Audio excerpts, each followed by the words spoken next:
I'm Jake. And I'm AJ. And we are the Neckport Boys. Today we got a finished bourbon today. Today we got 36% rye coming to you from MGP. It's 8 years aged, and it's finished in Brazilian Amburana cast, Madagascar vanilla cast, and also Mexican vanilla cast. And who doesn't love Bobby Hill from King of the Hill right here? But cool. This one is called Vanilla Royale from Good Times. We got our trusty Doja over here as well. He might be doing some sampling later. We'll find out. But I love vanilla scents, palettes in any sort of bourbon. So to kind of kick it up a notch, I'm interested. And Amburana tastes like Cinnamon Toast Crunch. Some people are Amburana haters, so I'm not sure about that, but we'll see how that goes with this, because I feel like vanilla is going to be good. Jake's a hater. I'm not a hater. I like Amburana, except in Rio. I'm not a Penelope Rio guy. But cool, let's see how this smells. What would you think it smells like vanilla?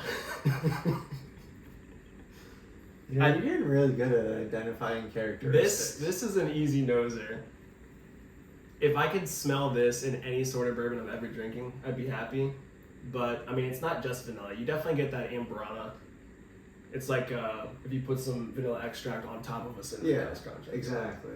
And you get a little rye spice coming with it, too, at the end. I think that also makes it pop. It's like when you put salt in your chocolate dish, the salt helps the chocolatiness pop. Yeah, this is good. This is a good smell. If it tastes anything like it smells, it's going to be like a 9 or 10 out of 10 for me. For sure.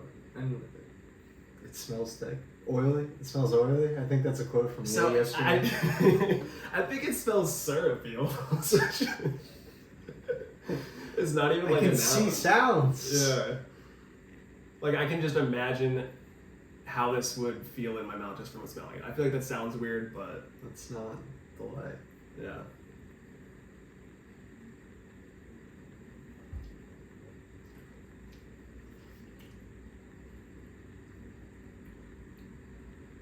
So I get some of the rye at the end. I'm definitely getting some rye spice up in there.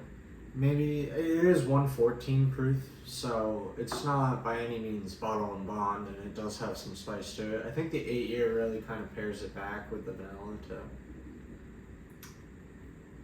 I didn't get like a huge hit of vanilla from the first sip, but I think I need a second one to actually get it fully through. You can have a third one too, it's fine. I allow it.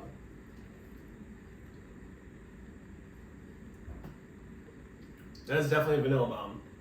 I don't know if I get the French toast as much either up front, maybe on the finish. I think more so on the finish when I'm breathing out.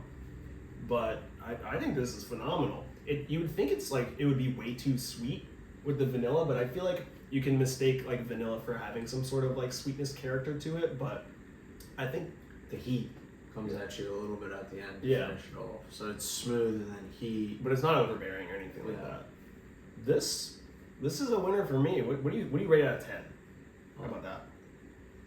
Do we claim this that it slaps? Is that what you're I saying? think it slaps. I think it needs a slapping rating behind it. So I'm gonna. How many slaps? I will say it's a tiny bit hot, but the heat is balanced. It's not like wow that hurts my throat. It's going all the way down. It's definitely manageable. If it was like not non-existent, if it was toned down a little bit, I think it would be a 10. But I'm gonna give this like an 8.7 or something. And I'm gonna follow him up with a solid 8, I would say. Okay. It's not my favorite, but also when you put out the syrupy characteristic, I don't think it's syrupy at all, The body is not. which lends to it being like not overbearing or overpowering, where sometimes you get these and they're super syrupy and it's almost like you're drinking a liqueur and you can only have one. Yeah, it smelled syrupy and sticky, but it's pretty. I'd say it's like reasonably thin. Yeah. But A little bit of Cinnabon, I would almost say. yeah, and it's funny that it changes like as I continue it to keep it in my mouth and then take another sip, as if like you were smoking a cigar and that's changing the flavor. But I get more of the vanilla. Yeah, at the end, like after a Beat you, But yeah, I mean, I think this one specifically didn't really have much of a yield. I don't know if they just didn't have that many barrels that they were doing. Because, like, for finished whiskeys, they're taking just the regular modern times and then just stuffing it in barrels, right? Yeah. And they can choose however much they want to do. But I think this one was only a 60 bottle run. Ran about 150, I think it was. Mm-hmm. But yeah, I think it's worth it. It looks like it's in a stag bottle too, which is funny, like the stag shape. Yeah.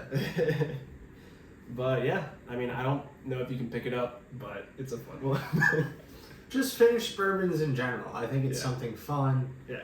You get a little bit of a different hint, and when it's proofed up like this with the rye, I think you get to taste the beginning palate, the middle palate, and the end palate as it goes down all the way through. The cinnamon, the vanilla, and the rye kind of put you home. I think like there's still vanilla in my mouth. I think it's just gonna be here until I take a sip of water. This is wild. The finish is forever, and for me liking vanilla, that's all I really need. But thank you guys. I'm Jake. I'm AJ. We are the Neck Pour Boys.